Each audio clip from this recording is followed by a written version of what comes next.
ஒரு காலத்தில் சட்டமன்றத்தில் நாங்கள் என்ன பேசணும்னு சொன்ன காலம் என்பது மாறிடுச்சு. இப்போ கேட்டால் லைவ் நாங்கள் நேராக பார்த்துட்டு சட்டசபை விட்டு நேற்று 5:02 நேற்று சட்டசபை விட்டுட்டு நான் வெளியே வரும்போது 5:02 மாலை காலை 8:30 மணிக்கு போனேன். சட்டசபை நிகழ்ச்சியெலாம் முடிச்சுட்டு திரும்பி வரும்போது 5:02 ஐஜி ஆஃபீஸ் தாண்டினேன். நான் என்னென்னலாம் சட்டசபையில் நேற்று பேசணும்னோ அதெல்லாம் நம்ம ஆளுங்க கட் பண்ணி அழகாக ரீலில் போட்டோம், வாட்ஸ்அப்பில் போட்டோம், ஃபேஸ்புக்கில் போட்டோம், இன்ஸ்டாகிராமில் போட்டோம்.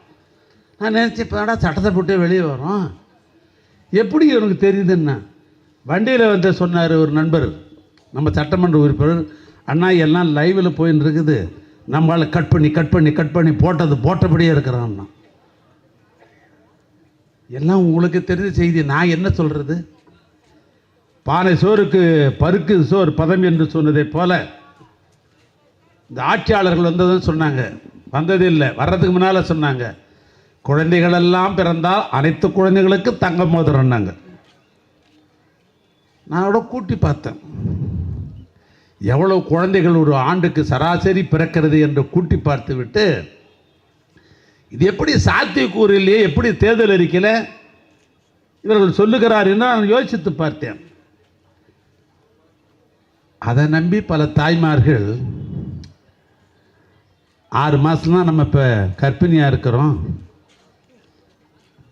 எலெக்ஷன் முடியும் போது அதிகமாக நம்முடைய குழந்தை பிறந்துடும், தங்க மோதிரம் போட்டுருவார் எப்படியும் அப்படின்னு நம்பி அங்கே போய் விசில் அடிச்சுட்டு வந்து இப்போ குழந்தைய வரதை பார்த்துட்டு பார்க்குது. என்ன பார்க்குதுன்னா, இப்போ இனிமேல் கவர்மெண்ட் ஆஸ்பத்திரியில் மட்டும்தான் போடுவாங்களாமே. தமிழ்நாட்டில் இன்றைக்கு குழந்தைகள் பிறப்பு என்பது பாதுகாப்பாக அந்த குழந்தை பிறக்க வேண்டும் என்ற அடிப்படையில் அரசு மருத்துவமனையிலும் பிறக்கிற குழந்தைகள் தனியார் மருத்துவமனையிலும் பிறப்பதற்கு அரசாங்கம் தான் அனுமதித்திருக்கிறது. தனியார் மருத்துவமனையில் குழந்தைகள் பிறந்தாலும் அரசு மருத்துவமனையில் 18,000 ரூபாய் பணம் தருகிறார் என்று சொன்னால் தனியார் மருத்துவமனையில் 18,000 உண்டு.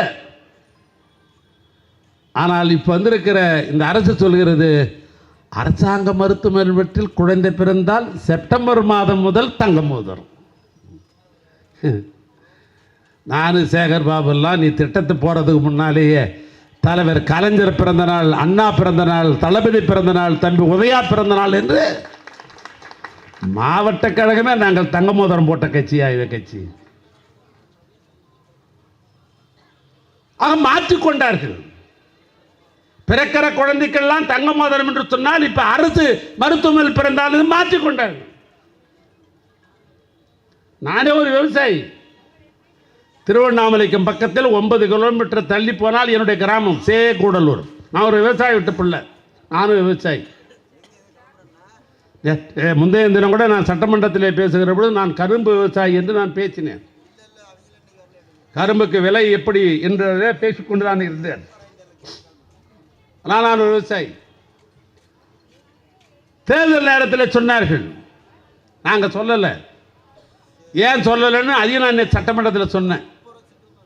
நாங்கள் சொல்லவில்லை, அனைத்து விவசாயிகளுக்கும் தள்ளுபடி என்று சொன்னால் 19,000 கோடி தேவைப்படும். அதனால் சொல்லி விவசாயிகள் மத்தியில் நாங்கள் மாட்டிக்கொள்ள தயாராக இல்லை.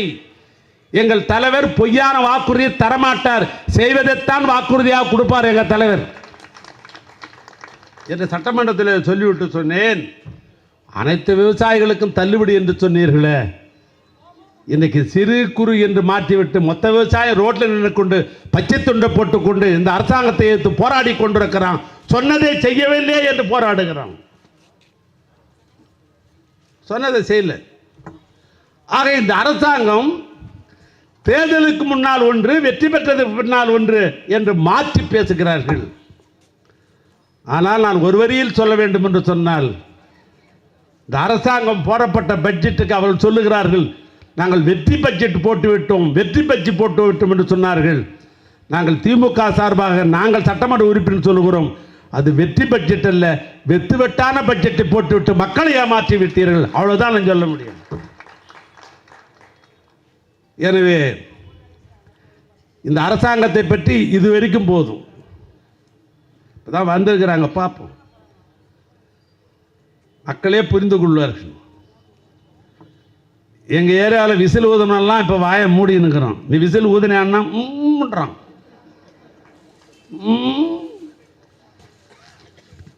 நீ விசில் ஊதன கேள்விப்பட்டனாப்பா என்னாரு. ஊதலையா? ஊதனம்.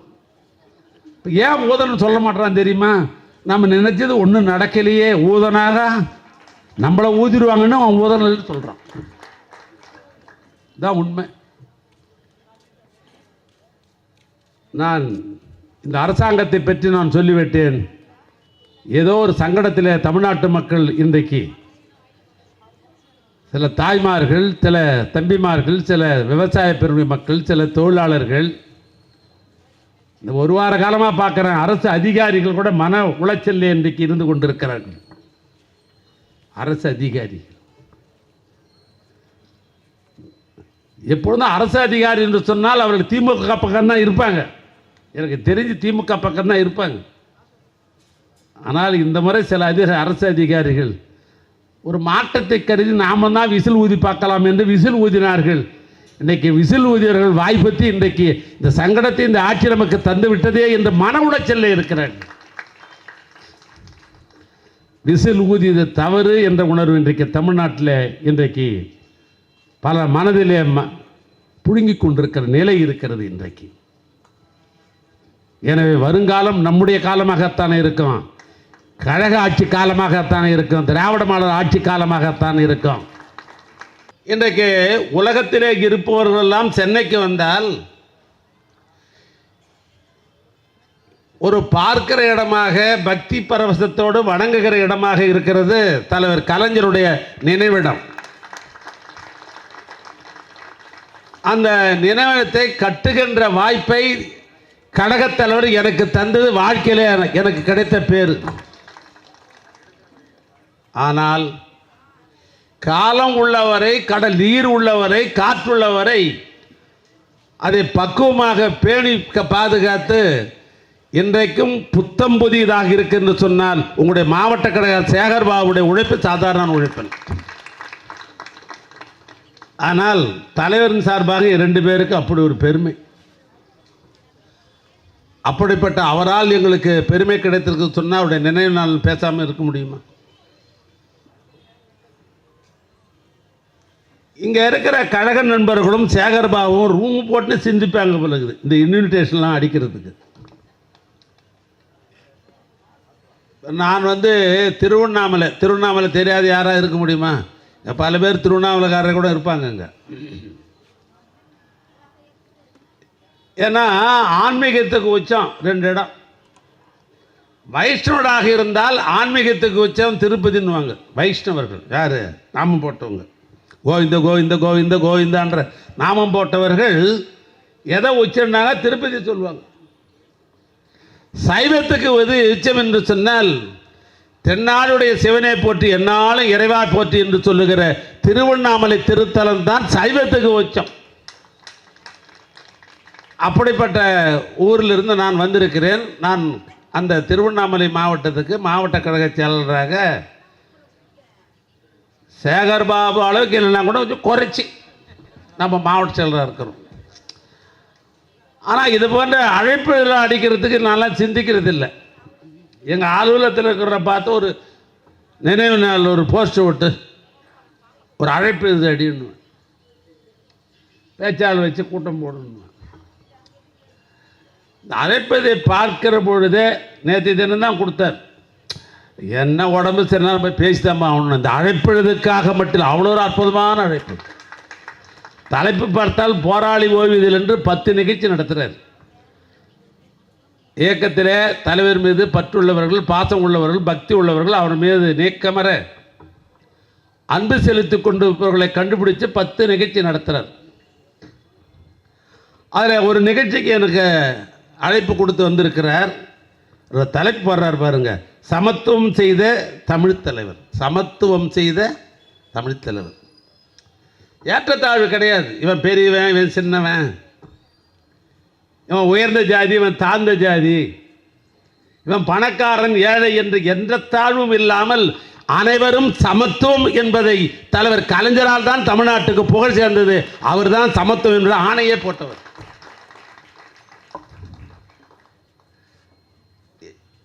ஏன்னா அப்படிப்பட்ட தலைப்பு இது. ஏன் நான் சொல்றேன்னா, 2 கவிஞர் வந்திருக்கிறாங்க, அதுக்காக தான் நான் சொல்றேன்.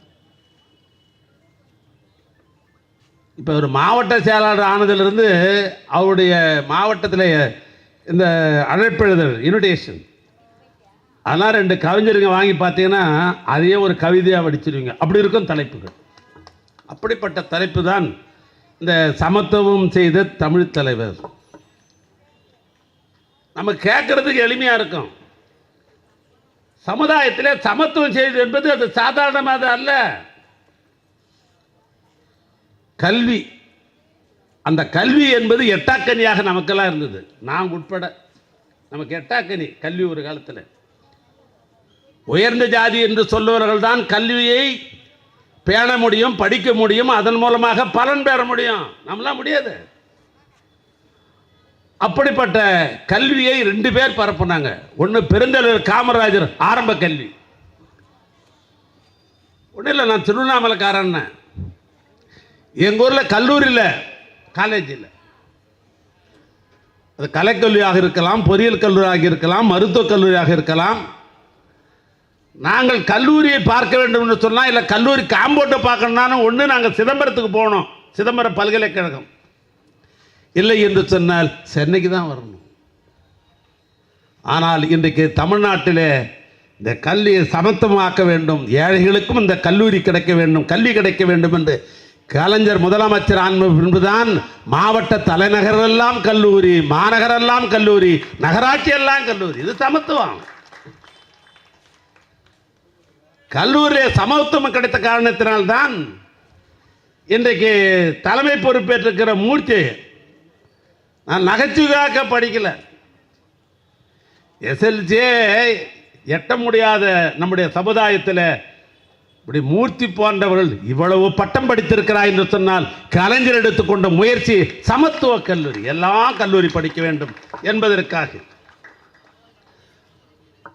ஆக அப்படிப்பட்ட ஒரு வாய்ப்பை உருவாக்கி தந்தார்.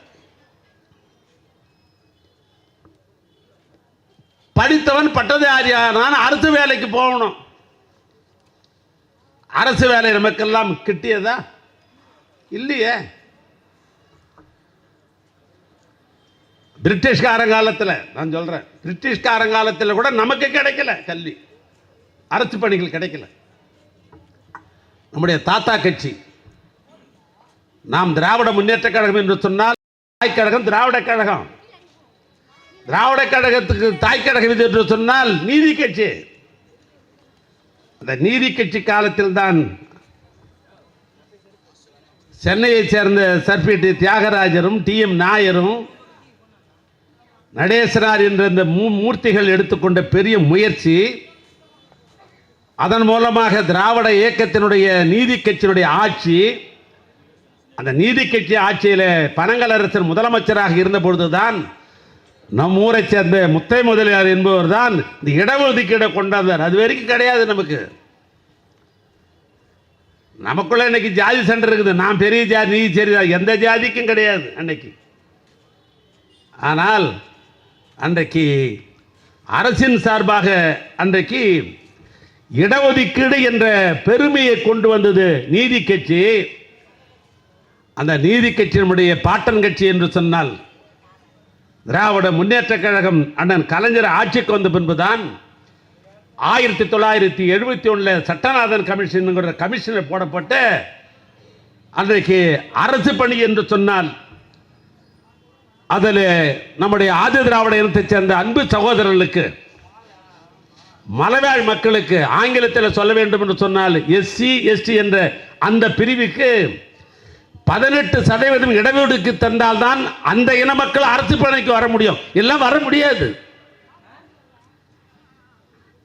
ஆக பின்தங்கிய வகுப்பு என்று சொல்லப்பட்ட பிசி, பேக்வர்ட் கிளாஸ்,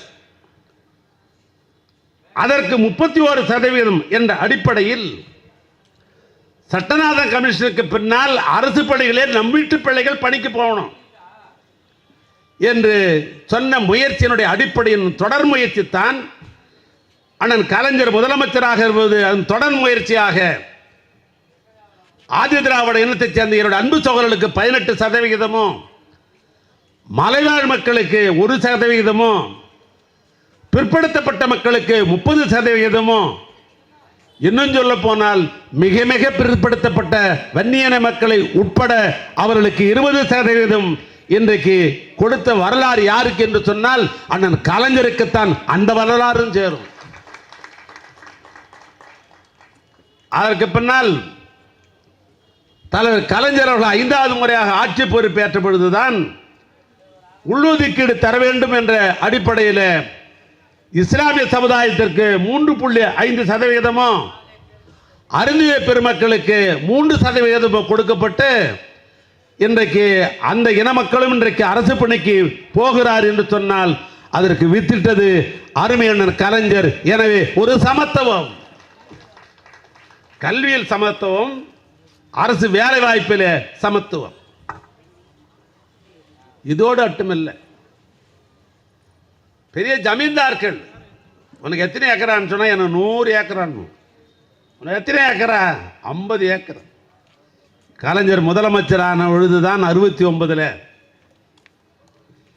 நில உச்சரவு என்கிற சட்டத்தை கொண்டு வந்து எவ்வளவு பெரிய பணக்காரன் இருந்தாலும் நீ 5 ஏக்கராவுக்கு மேலே நீ அனுபவிக்க கூடாது என்று 100 ஏக்கராவையும் நிலத்து சொந்தக்காரனுக்கு 5 ஏக்கராவை கொடுத்து விட்டு மீதி இருக்கிற ஏக்கராவெல்லாம் ஏழைகளுக்கு பிரித்து கொடுத்த சமத்துவ நாயன்தான் கலைஞர். அதோடு மட்டுமில்லை, அடுப்போதும் பெண்களுக்கு படிப்பதற்கு என்று சொன்ன வீணர்கள் மத்தியில் அரசு பணியில், அதுவும் குறிப்பாக ஆசிரியர் பணியில் பெண்கள் தான் 30% அரசு பணியில் இருக்கும் என்று சொன்னவர் கலைஞர். அதோடு மட்டுமல்ல, 96 கலைஞர் அவர்கள் முதலமைச்சராக இருந்த பொழுதுதான், அது மேயராக இருக்கலாம், இன்றைக்கு இந்த சென்னை மாநகரத்துடைய மேயராக பெரியார் ராஜன் இருக்கிறார் என்று சொன்னால் 96 அண்ணன் கலைஞர் முதலமைச்சராக இருந்த பொழுதுதான், அது மேயராக இருந்தாலும் சரி அல்லது கவுன்சிலராக இருந்தாலும் சரி, நகராட்சி தலைவராக இருந்தாலும் சரி, நகரமன்ற உறுப்பினராக இருந்தாலும் சரி, ஏன் தமிழ்நாட்டில் இருக்கிற 12,484 கிராம ஊராட்சியாக இருந்தாலும் சரி, ஆக உள்ளாட்சிகளில் முதலாக 33% பெண்கள் தான் பதவியிலே இருக்கின்ற சட்டம் கொண்டவர் அண்ணன் கலைஞர். அன்றைய ஒன்றிய அரசாங்கம் சட்டம் போடப்பட்டிருந்தாலும் அது தமிழ்நாட்டில் நிறைவேற்றப்படவில்லை.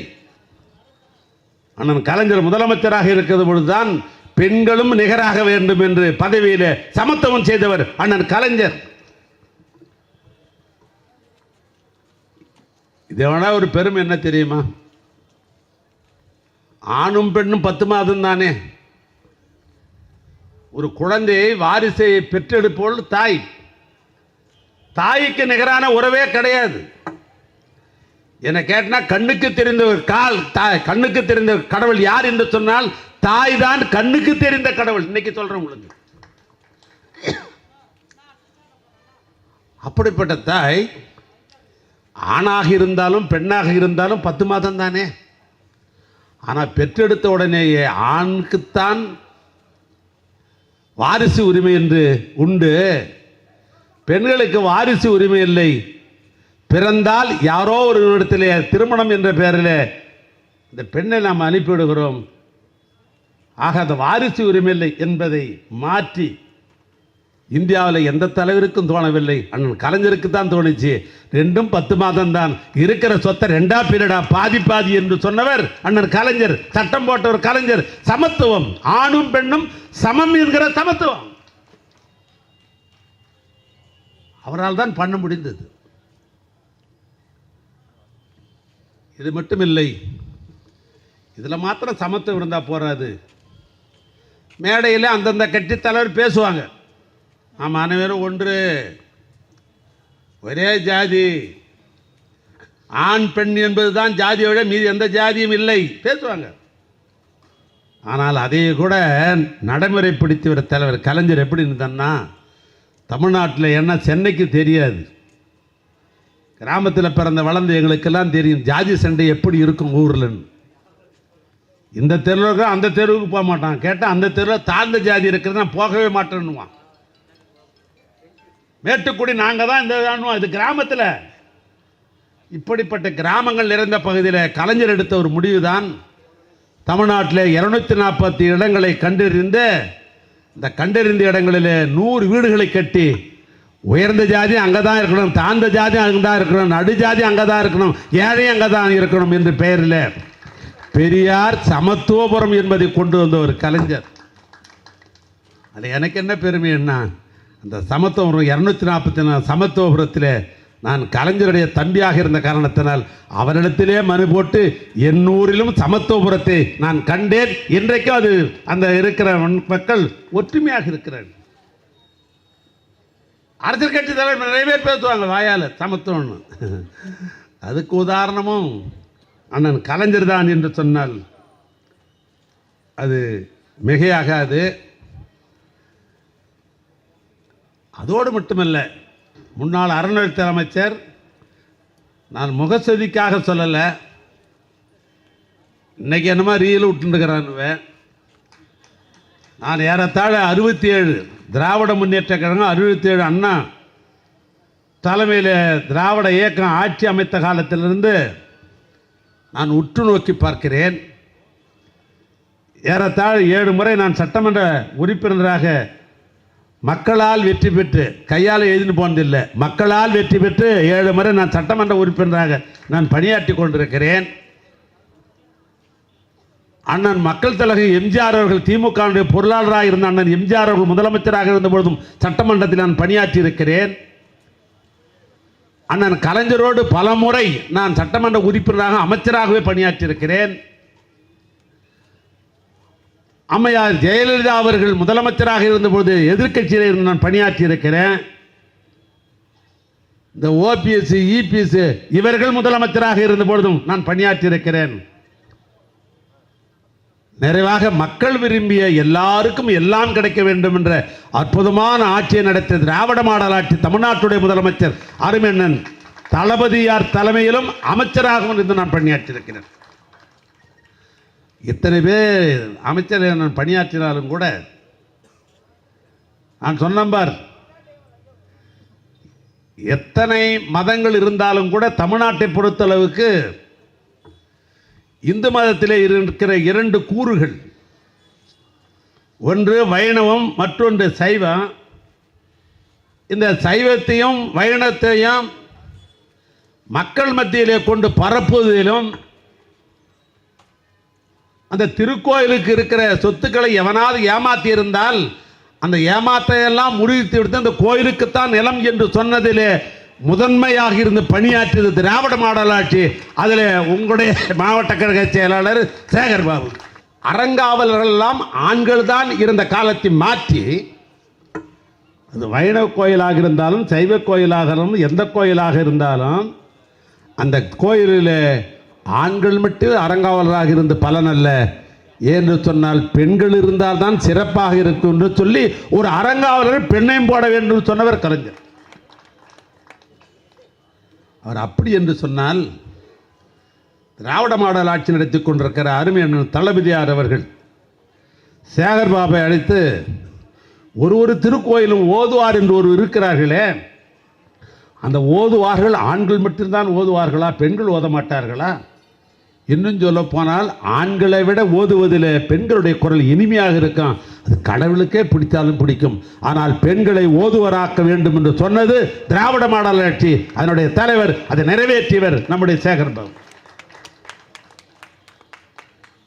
அதனால் தான் சொன்னேன், சமத்துவம் என்பது பல்வேறு வகையில் திராவிட இயக்க ஆட்சி காலத்தில் தான் பரிணாம வளர்ச்சி அடைந்தது. அதுதான் உண்மை.